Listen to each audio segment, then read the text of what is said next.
Hello বন্ধুরা, আজকে আমরা ম্যাথামেটিক্সের রেলওয়ে গ্রুপ ডি যে সমস্ত কোশ্চেনগুলো এসেছিলো 2026 সালে সেগুলো নিয়ে সহজভাবে সলিউশন করব এবং এই ম্যাথগুলো দেখো কত ইজিলি করা যায়। দেখো শুরু করছি। দেখো প্রথমে যে অঙ্কটা দেওয়া আছে সেটা হলো যে একটা সিম্পল ইন্টারেস্ট অঙ্ক দেওয়া আছে। রুপিজ 6,800 টাকায় মূলধনের উপর 15% চক্রবৃদ্ধি সুদের হারে 2 বছরের সমৃদ্ধি মূল কত হবে, মানে 2 বছরের যে সুদে মূলে যেটা আছে সেটা কিন্তু বার করতে হবে চক্রবৃদ্ধি সুদের ক্ষেত্রে। তাহলে আমরা এই অঙ্কটা প্রথমে সলভ করবো। দেখো এটা অ্যাকচুয়ালি আমরা দুরকমভাবে করতে পারবো। প্রথমে আমরা যেমন সে মাধ্যমিক সময় অঙ্কগুলো সব সলভ করেছিলাম সেটা প্রথমে দেখিয়ে দিচ্ছি, তারপর আমরা এই নর্মাল অন্য একটা নিয়মের মাধ্যমে এই অঙ্কগুলো সলভ করব। দেখো আমরা মাধ্যমিক সময় কী অঙ্কগুলো করতাম, দেখো সেটা হলো যে আমরা সেই একটা সূত্র জানতাম। কি সেটা? না সেটা হলো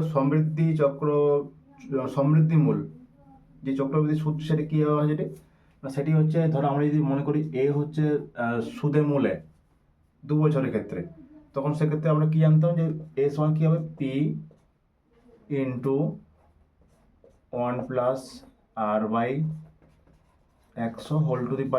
এন কি, এন হচ্ছে কত বছরের সুদটি চাওয়া হয়েছে, ঠিক আছে, কত বছর ইন্টারেস্ট চাওয়া হয়েছে চক্রবৃদ্ধি সুদের ক্ষেত্রে।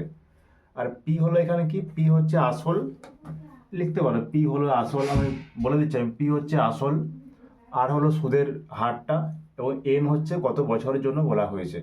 তাহলে এখানে দেখো, এখানে হচ্ছে আমাদের পি এর মান দেওয়া আছে, পি কি দেওয়া আছে, পি দেওয়া আছে হচ্ছে 6,800 টাকা। আর তোমার দেওয়া আছে 15%। আমাদের এখানে এর মানটা বার করতে হবে, ঠিক আছে। তো আমরা কীভাবে এটা করবো, এটা আমরা যেভাবে শিখেছিলাম প্রথমে, সেটা কি জানতাম যে পি সমান হচ্ছে পি, এ সমান কি তাহলে, না এখানে দেখো যেটা সূত্রটা আমি লিখেছিলাম সেটা কী হবে তাহলে, 6,800 গুণিত 1+15/100। এটা আমরা মাধ্যমিক থেকে এইভাবে কিন্তু অঙ্কগুলো করে আসছে, কিন্তু আমি এই অঙ্কটা আর অন্য ট্রিক্সে অন্য নিয়মে করাবো, ঠিক আছে। দেখো এটা করলে কি উত্তর হবে তাহলে, এটা করলে উত্তর হবে, যেটা আমরা আগে জানতাম সেটা আগে করে নেওয়া যাক।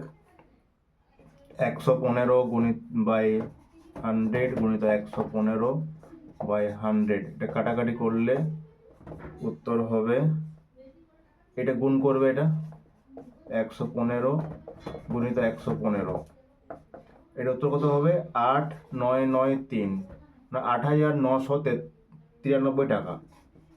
এটা হবে, এটা সিম্পল যে আমরা যেভাবে যে নিয়মে আমরা মাধ্যমিক সময় করে এসেছিলাম সেভাবে করলে আমাদের উত্তর আসছে কত, 8,993 টাকা। কিন্তু এই অঙ্কটা আমরা অন্য একটা ট্রিক্সের মাধ্যমে করবো। দেখো কীভাবে করা যাবে। দেখো অন্যভাবে করলে অঙ্কটা কীভাবে হবে। তো প্রথমে আমরা যেভাবে সিম্পল ইন্টারেস্ট বার করতাম, PTR/100 করে নেবো একটা পি, ধরো সিম্পল, ধরো ইন্টারেস্ট মনে করো, ইন্টারেস্ট মান ধরো, এটা কি হবে, PTR/100। পি আমরা কত জানতাম, না 6,800। এটা 2 বছর বার করে নাও, নাহলে তোমরা 1 বছরে বার করো, 1 ইয়ার্স, কত হবে, 1 গুণিত আর 15/100। মানে এই নিয়মটা করলে আমাদের এত গুণ করার কোনো ফ্যাক্টর এখানে থাকবে না, কোনো ঝামেলা থাকবে না। এটা আমরা করলে খুব সহজে অঙ্কটা করতে পারবো এবং ভুল হওয়ার সম্ভাবনাটা অনেক কম কিন্তু এই ক্ষেত্রে। তাহলে কী হবে, এটা 8 15 কত, 120, 6 15 90 যুক্ত 12, তো কত হবে এটা, 102। আমরা তাহলে 1 বছরে সিম্পল ইন্টারেস্টের মানটা বেরিয়েছে কত, না 1,020 বেরিয়েছে, ঠিক আছে। তাহলে এটা 2 বছর কত হবে, এটা 2 বছরের ক্ষেত্রে এই মানটা কত হবে, 1,020 গুণিত 2 সমান 2,040 টাকা। তাহলে একটা তাহলে মান তাহলে আমরা পেয়ে গেলাম যে হচ্ছে, তাহলে কি হবে, তাহলে এই যে এখানে হচ্ছে যে 2 বছরের সিম্পল ইন্টারেস্টের যে মানটা আছে, আমরা ধরো যদি বার করতে যাই যে সমূল চক্রবৃদ্ধি যে মূলটা আসবে, যেটা পরে যেটা মানটা পাবো সেটা কত, তাহলে এটা সেটা হচ্ছে এখানে হবে, যেটা হচ্ছে, তাহলে আমরা এবার অঙ্কটা করব। কি হবে দেখো তাহলে, সেটা হচ্ছে এই যে প্রথম যে মানটা পেয়েছিলাম 2 বছরের সিম্পল ইন্টারেস্টটা, এই সিম্পল ইন্টারেস্টের মানটা এখানে যোগ করে নেবে 2040 যুক্ত প্রথম ইয়ার মানে 1 বছর যে মানটা ছিল সেটা আরেকবার টিটা সিম্পল ইন্টারেস্টের মানটা বার করবো। পি টি মানে এখানে 1 হবে, আর মানে 15/100। এইভাবে অঙ্কটা করলে কিন্তু কোনো কাটাকাটি করা বা গুণ করা কোনো তেমন কোনো সমস্যা থাকবে না এখানে। 51, 5, 5 3 15, তো কত হবে 3 1 3, 3 5 15, তো কত হবে এটা তাহলে, এটা যোগ করলে 3 5 4 9, 5 4 9 হলো, আর 1 হলো এখানে 2। তো আমাদের এখানে সিম্পল ইন্টারেস্ট যেটা আমাদের এখানে অ্যাকচুয়ালি এটা কম্পাউন্ড ইন্টারেস্ট ছিল, এটা কম্পাউন্ড ইন্টারেস্টের মানটা তাহলে বেরিয়েছে হচ্ছে 2193। আমাদের কি সমূল সুদে মূলে চাই, তাহলে কত হবে তো সুদে মূলে, তাহলে এখানে 6800 যুক্ত 2193 সমান কত হচ্ছে 3 9, তারপর এখানে 8 1 9 আর 6 দিয়ে 8, এত টাকা হবে উত্তর। এইভাবে একটা কম্পাউন্ড ইন্টারেস্ট অঙ্ক করলে আমরা কিন্তু আমাদের এখানে কিন্তু গুণ করা তেমন কোনো সমস্যা থাকবে না, এবং এটা কিন্তু খুব ইজিলি অঙ্কটা করা যাবে এবং ভুল হওয়ার সম্ভাবনা অনেক কমে যায় কিন্তু। ঠিক আছে, পরবর্তী অঙ্কতে যাচ্ছি আমরা। দেখো পরের অঙ্কটা একটা পাইপের অঙ্ক দেওয়া আছে এখানে, বলছি 3টা পাইপ এবিসি যথাক্রমে 40 মিনিট, 20 মিনিট এবং 30 মিনিটে একটি খালি ট্যাঙ্কে সম্পূর্ণ ভর্তি করতে পারে। ট্যাঙ্কটি খালি থাকা অবস্থায় 3টি পাইপেই চালু করা হলো। এ বি সি পাইপগুলি যথাক্রমে পি কিউ আর নামক রাসায়নিক দ্রবণ নিঃসরণ করে ওই ট্যাঙ্কে থাকা তরলে 9 মিনিট পরে দ্রবণ কিউ এর অংশ কত হবে।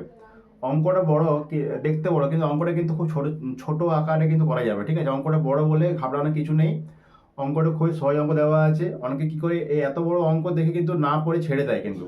ঠিক আছে, এগুলো মেনলি সমস্যা হয় আর কি। তাহলে বড় অঙ্ক দেখে কিন্তু ছেড়ে দেওয়ার কিছু নেই, কারণ অঙ্কটা ভালো করে পড়লে অঙ্কটা তুমি কিন্তু খুব সহজেই সলভ করতে পারবে। দেখো অঙ্কটা আমি সলভ করে দেখাচ্ছি, আমি খুব সহজ নিয়মের মাধ্যমে অঙ্কটা কিন্তু সলভ হবে কিন্তু এখানে। ঠিক আছে, যেভাবে আমরা শিখে এসেছি, যেভাবে আমরা অনেকেই কম্পিটিটিভ এক্সামের সময় করছি, ঠিক সেই নিয়মে করাবো। ঠিক আছে, খুব সহজ নিয়মে করাবো। দেখো তাহলে কি হবে, এটা এ ধরলাম এখানে এ বি সি তিনটা, আমি প্রথমে নাম দিয়ে দিচ্ছি আমি এখানে এ বি সি। ঠিক আছে, 3টা পাইপ দিয়ে দেখো কিন্তু হচ্ছে এই পাইপ দিয়ে 40 মিনিটে পূরণ করতে পারে, বি পাইপ দিয়ে পূরণ করতে পারে 20 মিনিটে পূরণ করতে পারে, এবং সি পাইপ দিয়ে পূরণ করতে পারে 30 মিনিটে কিন্তু। ঠিক আছে, আমি এটা এলসিএম বার করবো, কত হবে তাহলে 40 20 30 এলসিএম হবে 120। তাহলে আমি দেখবো যে 1 মিনিটে কতটা করে পূরণ করছে। তাহলে 1 মিনিটে এ পূরণ করে কত না 40, 4 3 12, 3 ইউনিট পূরণ করছে। বি কিন্তু কত ইউনিট পূরণ করে, বি পূরণ করে 6 ইউনিট করে পূরণ করে, 6 ইউনিট করে।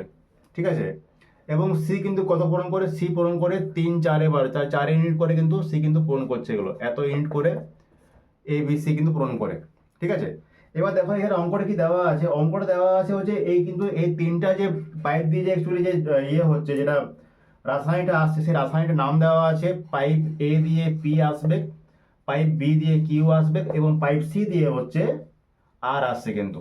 ঠিক আছে, এবার দেখো এখানে কিউ রাসায়নিক যে দ্রবণটা আছে সেটা বলেছে কতটা অংশ কিন্তু পূরণ হবে বলেছে 9 মিনিট পরে কিন্তু। ঠিক আছে, তাহলে আমরা বার করবো এই কিউর মানটা, বার করবো কিউর মানটা। তাহলে কিউ বি পাইপ দ্বারা, বি পাইপ দিয়ে কিউটা, বি পাইপ দিয়ে কিন্তু কিউ কিন্তু ইয়ে করছে, কিউ কিন্তু যাচ্ছে, কিউ রাসায়নিক যে দ্রব্যটা, কেমিক্যাল দ্রব্য যেটা আছে সেটা কিন্তু যাচ্ছে কিউর মাধ্যমে কিন্তু। ঠিক আছে, তাহলে আমরা 9 মিনিটে বার করবো কত অংশ জাস্ট এটা বার করতে হবে। তাহলে কি হবে অ্যান্সার, তাহলে এখানে অ্যান্সার হবে এটা, এই দেখো 6 ইউনিট করে সে কিন্তু ইয়ে করছে, মানে পার মিনিটে ইয়ে করছে, পূরণ করছে। ঠিক আছে, 6 ইউনিট করে পূরণ করছে কিন্তু। তাহলে কত 6 ইউনিট করে ধরে যদি পূরণ করে, তাহলে তাহলে 9 মিনিটে কতটা পূরণ করতে, 9 কিন্তু 6 হবে এটা।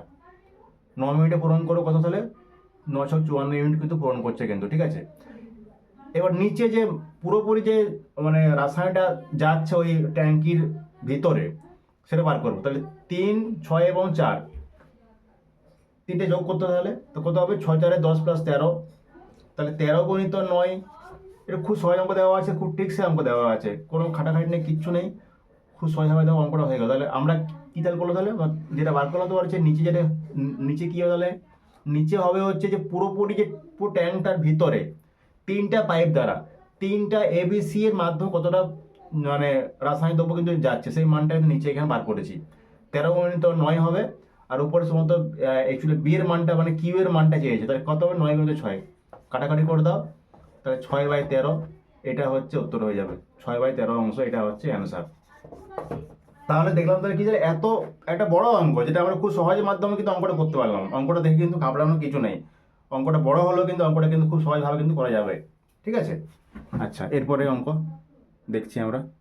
দেখো পরবর্তী অঙ্ক কি দেওয়া আছে, দেওয়া আছে 10/40 ড্যাশ শতাংশের মান 1/20 হবে। মানে 10/40 যে সংখ্যাটা দেওয়া আছে এর কত শতাংশের মান হচ্ছে 1/20 হবে, এটা অঙ্ক। ঠিক আছে, তাহলে কি হবে এটা আমরা ধরে নেবো যে এটা 1 শতাংশের মান হচ্ছে 1/20 হবে। তাহলে দেখো কি অঙ্কটা হবে তাহলে, না 10/40 ধরলাম 1 শতাংশ, তাহলে x% তাহলে হবে, তাহলে x/100 এর মান কি হবে, এর মানই হবে 1/20 এই মানটা হবে। তাহলে তোমরা একটা সিম্পল অঙ্কটা এবারে করো, কাটাকাটি করে দাও। 20 একের প্রথম কোনাকুনি গুণ করো, 40 × 100/10 × 20, দুটা শূন্য গেল, 2 2 4, তাহলে 20%। তাহলে উত্তর হবে 20% অ্যান্সার।